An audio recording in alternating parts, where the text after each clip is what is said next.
Hello everybody, I'm Angie and welcome back to Make It Monday. So this is our part 2 in our stained glass watercolor class.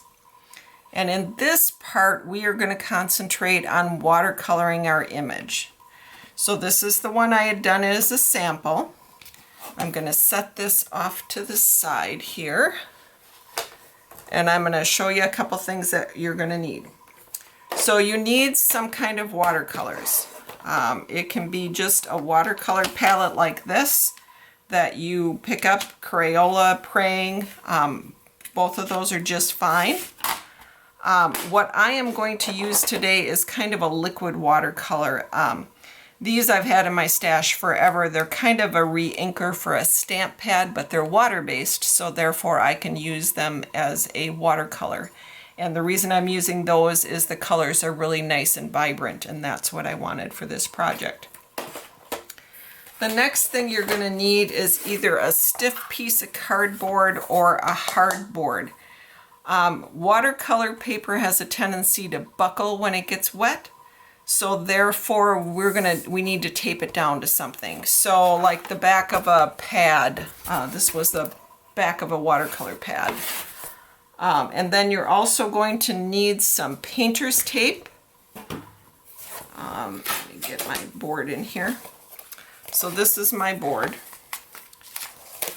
It's just a hard board. I've got my piece that we had done the marker work on, partially taped on here. And you're also going to need some painter's tape, a couple glasses of water. I use one for clean water and one for dirty water. And then some kind of plastic palette. Now, if you don't have a palette like this, don't worry. If you have like a plastic cover from a Cool Whip container, that will work just fine. It doesn't need to be anything fancy like this. Okay, so the first thing we need to do is tape our piece down to our board or cardboard, whatever. So that what happens is that by taping it down, it keeps the watercolor paper flat. So I taped most of this just for time's sake. And then what I do is I just really want to catch just the edge. I don't want to go way in like this because then I distract from part of my design. So what I'm going to do is just tape the very edge of this down. And I've got like maybe 1/4 of an inch of it taped down there. So now my board is ready. I'm just going to tuck this tape under a little bit because it's just really sticking to everything and makes it hard for me to pick that up. There we go. Okay, the next thing I'd also like to have is just a scratch piece of watercolor. This is so I can kind of test my colors out before I put them on my project. These dye-based water inks are very concentrated, so the colors are very dark and very vibrant, and sometimes I don't want it that dark, so I keep a piece of scratch watercolor paper handy. I also always make sure I have a piece of paper towel ready in case I drip or drop, or you can quick absorb that. The other thing I usually have is some brushes. Now I've got 3 styles of brushes here. I've got a number 4 round, a number 8 round, and a flat brush. I would recommend for this at least a 4, 6, 8. You don't necessarily have to have the flat brush. It's just the biggest brush I have, so when I want to add a lot of water, I have a tendency to use that. All right, so we are going to get started. I am going to preface this with I am no watercolor artist. I have learned bits and pieces of watercolor throughout the years. But I am not a watercolor artist. If you're looking for better instructions, lots of books at the library. I'll do our library plug. There's also a ton of YouTube videos, a ton of Instagram videos. Just look around at watercolor and just play with it, and you will pick up a lot of techniques from that. So when I do this piece, I am going to work in a wet on wet technique, which means I'm going to get my paper wet first, and then I'm going to add the color. And what that does is it allows the colors to bleed together. I'll show you just a little bit on this. So by wetting this paper first, and then if I pick up some color and just add it in there, do you see how it wicks out? It's going to bleed out. And if I add another color in there, the water is going to allow those two to blend together. If I were to do a wet on dry, or a wet, which would be your wet paint on a dry, it's going to stay really solid. It's not going to move, it's not going to blend together. So that's the difference in what we're doing today. So that's just a quick explanation of that. So for this design, what I'm going to do is I want to paint my main design first. So that's my leaves that I have here. And they might be kind of hard to see once we have all our lines in there. The other thing is you might want to have a picture of your original design sitting next to you.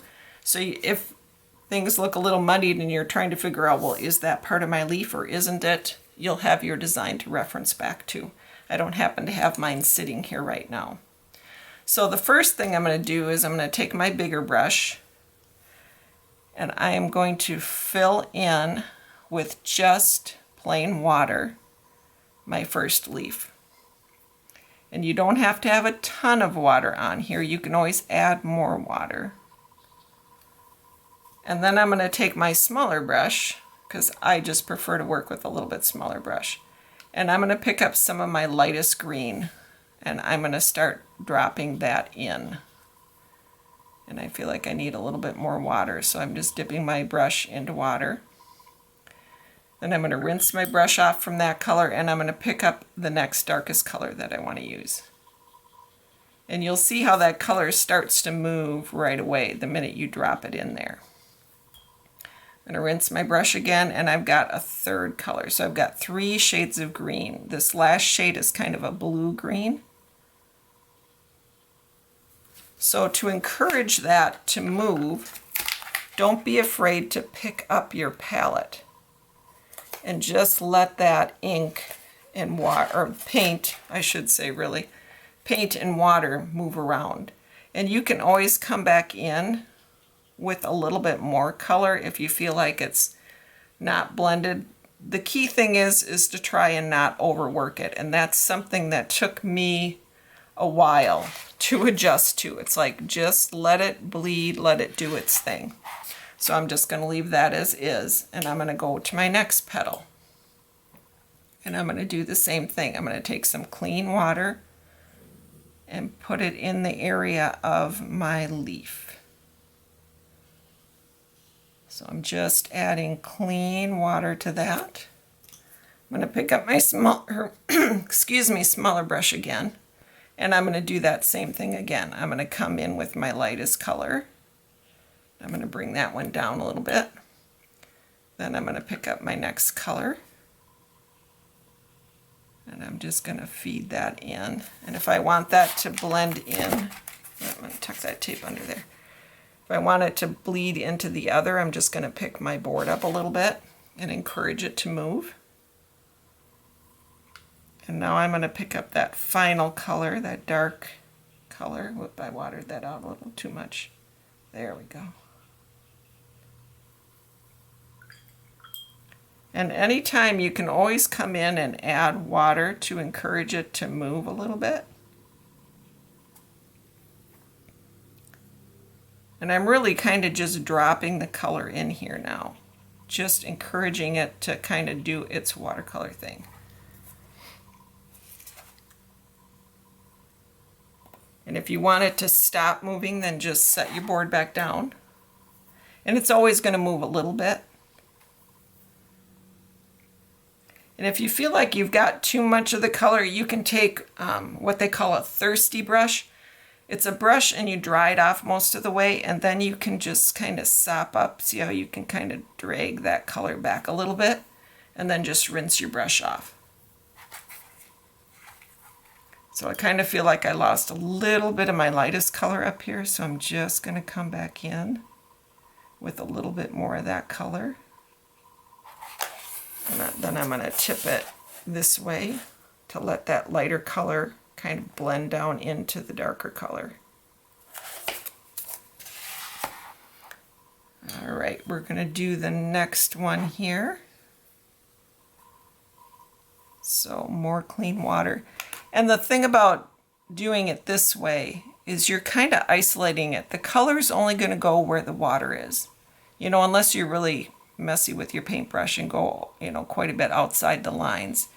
If you stay inside the lines with the water, the color is going to stay where the water is. So again, I'm just laying some color on, picking up my next shade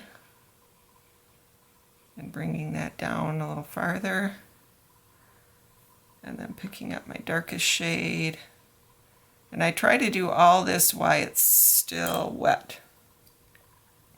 Now I got quite a bit of water in there, so I'm going to take my bigger brush and just kind of soak up a little bit of that extra water. And then I just dab it off on my paper towel. Okay, so then I'm going to just encourage it to move a little bit. So this is the fun part about having it on a board or something that's going to move.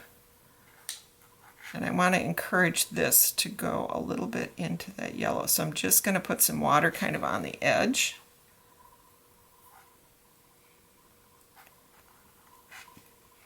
And I'm going to add just a touch more of that.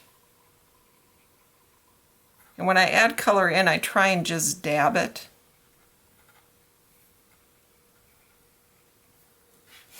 And just encourage it to blend together. And then I try and just leave it alone. All right, I am going to finish painting my leaves and then I will be back. All right, so our leaves are painted and dry. And that's one of the things you want to make sure before you go to do the rest of your background that your main image is dry. You can just let it air dry. You can speed it up by using like a heat tool like this, or even a hair dryer will work. You just want to make sure that that area is dry before we go into the background.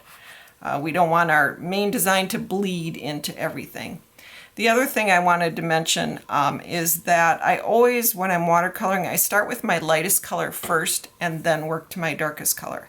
And I'm going to use that same concept when I do the background. When I did this piece, I started with my yellows and then I added my pinks in. And the same with the background. I started with the yellow kind of up on top and then worked my way down to the bottom to get to the blues. So just something to keep in mind as you're doing this. Okay, so our background is really large. So I'm going to come in with my flat brush and I'm going to wet kind of this upper corner with just plain water. And the thing about the background is you want to keep a wet edge so you don't end up with a dry area. So I'm going to kind of go around these leaves and I'm going to kind of position myself from the tip of this leaf to the tip of this leaf so that I know that I have water in that area and that I will be able to drop in color. So my plan is to go kind of from a yellow into some blues, into some really dark blues, and then into purple at the bottom. And I know it's really hard to see, you know, where I've got the water, but the minute I start adding color, you'll kind of see that. I got kind of a blob of water there, so I just want to smooth that out a little bit. Okay, so I'm going to start with my yellow first, and I'm going to start with my bigger brush because I've got quite an area to cover. And I want my yellow to be a little bit lighter, so I'm going to just take some water and drop it in here and then bring in some yellow to that area so that I can water it out a little bit so it's not quite so vibrant. I'd rather start out light then go straight into a huge bright piece. And then this way this will be quite a bit more muted than the rest of my background. So you can see I'm kind of just smearing the color on in the big part of the background. I'm not going to worry about doing each individual segment on this part of it. And I'm going to leave that upper corner just a little bit because I want to add just a little bit of blue in that upper corner. So again, if it feels like your brush is getting kind of dry, just add some clear water.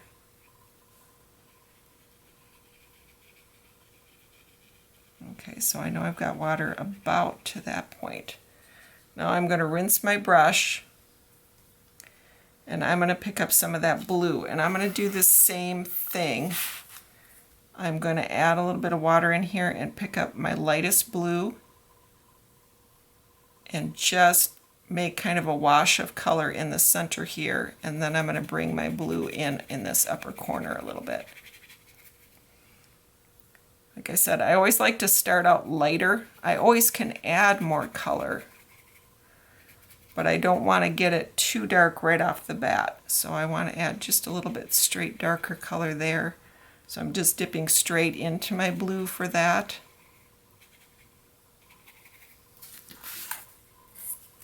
And again, I can tip my board to encourage the color to move a little bit.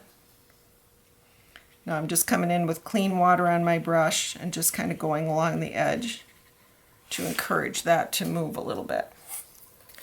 All right, now I'm kind of ready to move on to another section. So again, clear water, and I'm going to brush right into that other areas because I want to keep that wet edge going. Otherwise you get like a dry mark there, and you don't, you know, some of that is okay because it looks really cool when it's done, and I have some of that in my original. But you want to keep that main edge where you're going to start blending the two together a wet edge. And again, I'm going to come down in here in between a little bit. All right, I'm going to add just a little bit more of that blue to my palette. Like I said, you don't need much of this, just a dot of this. Okay, I'm going to switch back to my other brush here. So again, I'm going to pick up some of that blue and I'm going to start kind of in my corner in case my color is a little darker. And again, this is where your scrap piece comes in. You can, you know, test it on your scrap piece a little bit to just see. And I'm just kind of spreading the color around. If I want a little bit more dark up here, I'm just going to add that. Whoop. I'm always wanting to go into my clean water with my dirty brush. Okay, so adding a little bit more darker blue up in here. I'm getting a few water bubbles. I can always just dab off my brush on. Okay, now I'm going to come in with just a little bit more of that yellow again. And just kind of encourage that to go into this area with the blue a little bit.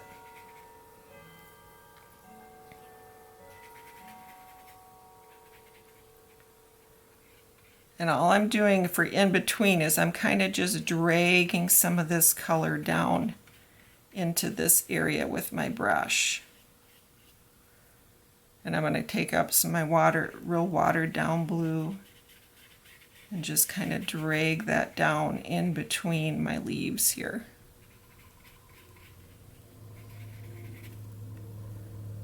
I'm also going to put a little bit more water on this edge to just kind of encourage that blue to run a little bit here. Just tipping my board just a little bit and coming in with a little bit of water.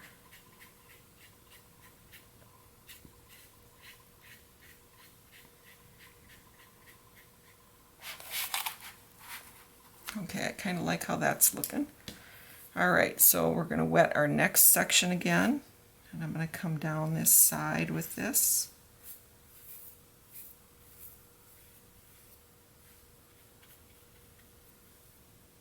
And then I'm going to kind of come in between here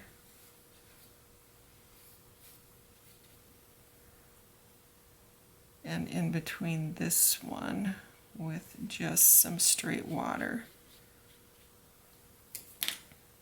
Okay, for in between the leaves, I'm going to go with my real smaller brush here.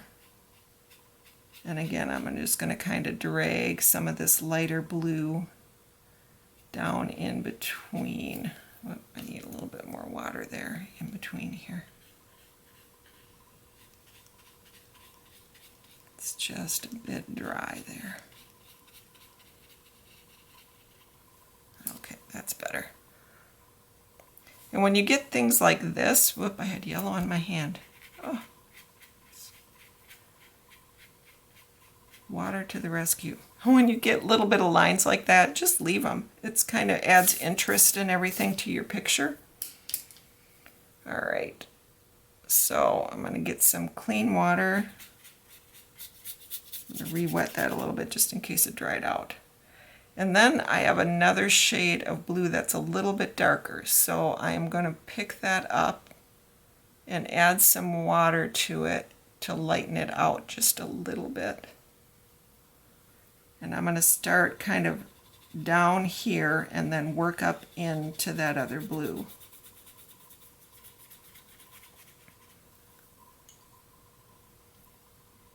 And I always can come back in with some of that lighter blue. And right along that wet edge, I can encourage this to blend together a little bit. And I probably should have just a little bit more water on my paper here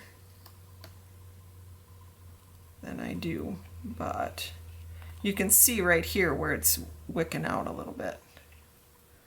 So I'm going to pick up a little bit of that darker blue and kind of come in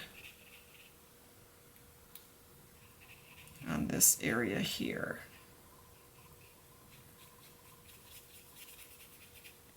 Okay, I'm going to add a little bit of this up in here.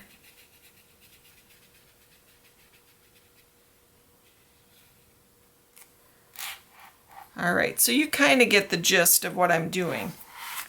Instead of having you sit and wait while I paint the whole background, I'm going to stop here for a moment. I'm going to quick switch out so that I'll show you the painting, but I'm going to speed it up. So we'll be back in just a little bit.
Okay everyone, so we have it all painted.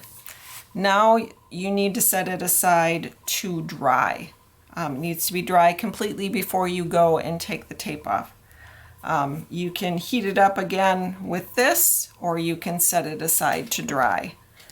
So I'm going to set this aside to dry, and I'll be back and show you how to take it off the board and to take the tape off safely so that it doesn't rip your paper. So we'll be back in just a little bit. Okay, so our piece is nice and dry. I heated mine up with my heat tool just to dry it. And once it's dry, it does lay flat back down again. You'll notice when you were painting that it does bubble up some, and that is just the nature of watercolor paper. That's going to happen. But once it's dry, and if you leave it taped down while it dries, it'll flatten back out. If worse comes to worse and it's really bubbly yet, if you run it through a heat laminator, it will actually flatten the paper back out and won't hurt your painting at all. So to peel off the painter's tape, you don't want to just take and rip it off because you might rip the edge of your paper. What you want to do is, I peeled it away from the back, and you want to just kind of hold it like this and peel it back on itself. So you just want to do that all the way around your piece. So I'm just going to peel away all of this. And you'll end up with a little bit of a white edge there. That's why I said just tape it just on the edge, because you don't want a huge white edge. And I had made these pieces of watercolor paper bigger than an 8x10 frame, just so that you could cut it down. So if you cut it down to 8x10 once you're done, I think I cut them 8 1/4 by 10 1/4. All right, so there, our piece is completely finished. I want to thank everybody for joining me for this project. I hope you enjoyed it. I hope you'll do another project like this and have a lot of fun with watercolor and making it look like stained glass. So thanks everybody for joining me. We'll see you next time. Bye-bye.